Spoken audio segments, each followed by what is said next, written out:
Байкало-Амурская магистраль отмечает юбилей. С того момента, как первый поезд увез комсомольцев-энтузиастов работать в глухую тайгу, прошло ровно 50 лет. На возведении одной из грандиозных железнодорожных магистралей работали бойцы студенческих отрядов со всей страны. Были там и амичи. На праздничном концерте в ДК «Сибиряк» они смогли встретиться друг с другом и снова окунуться в свою беспокойную юность.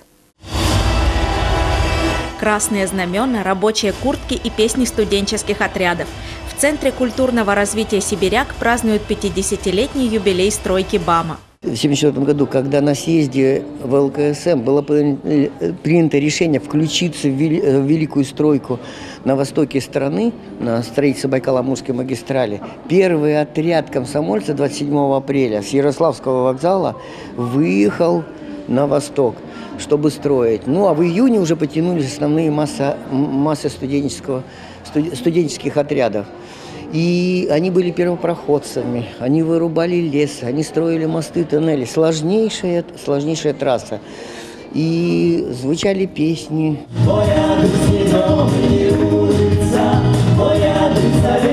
Песни звучат и сегодня. Для тех, кто своим трудом создавал одну из величайших железных дорог мира – Байкало-Амурскую магистраль. Многие километры путей, проложенных в тайге, тоннели в горных массивах – настоящее инженерное чудо. И все это создано руками советских парней и девушек. Сначала Чильче, потом Ларба, потом это Дегабуль, потом Кувыкта, там вот это все мы прошли. И строили, и в палатках жили, и всякое разное. А я был в 80-м году на БАМе, в районе Тында.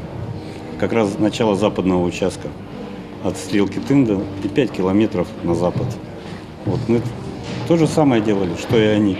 Рихтовали, балластировали, выравнивали дорогу.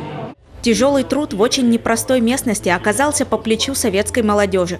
Комсомольцы не просто подрабатывали на каникулах. Для многих это была настоящая жизнь. Затем, чтобы комсомольцы были накормлены, обеспечены удобствами и уютом и знали о том, что их ждут на большой земле, следили бдительные комиссары отрядов. За грозным названием скрывались чистые и добрые сердца. Комиссар отряда – это внутренняя жизнь отряда. Первое. Чтобы все были накормлены, всем было тепло и уютно, чтобы в отряде было, взаимопонимание, проводились внутренние мероприятия, посвященные определенным праздникам, спартакиада, готовилось выступление агитбригады, боевые листки и стенгазета, по которым мы заняли первое место. Там и москвичи были, там и кого только не было в стройотряде, но все дружили. И слеты были, и гитарные песни были. Вот эти. Было. Да, и нас как-то с уважением относились, потому что ребята работали на совесть. Мы, наверное, были самые лучшие места были у нас. Мы жили в плацкартном вагоне в тупике. Первые, наверное, недели 2 ты приходишь с трассы и просто ложишься спать, а потом ты уже втянулся и начинаешь уже ходить в кино, на танцы. Комсомольцы на БАМе трудились, дружили и влюблялись. Одним словом, жили.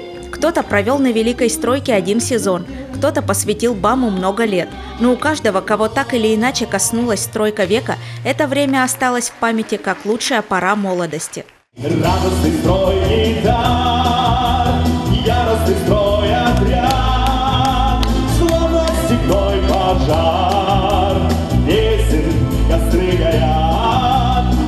Комсомольские песни стали надежными спутниками строителей БАМа. Песня помогала не только строить и жить, но и создавать крепкие семьи. Многие из тех, кто нашел свою любовь на БАМе, пронесли ее через всю свою непростую жизнь. Я приехала в 1976 году, а он приехал в 1977 году. 77. Вот там мы познакомились на БАМе и работали там до 2005 года. У нас 2 детей здесь живут. У нас там на БАМе родилась внучка, ей сейчас 24 года. Все здесь живем, в Омске.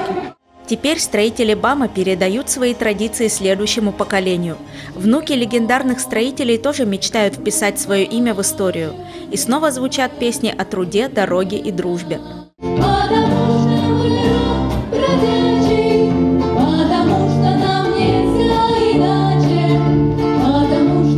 мир без песен, потому что мир без песен.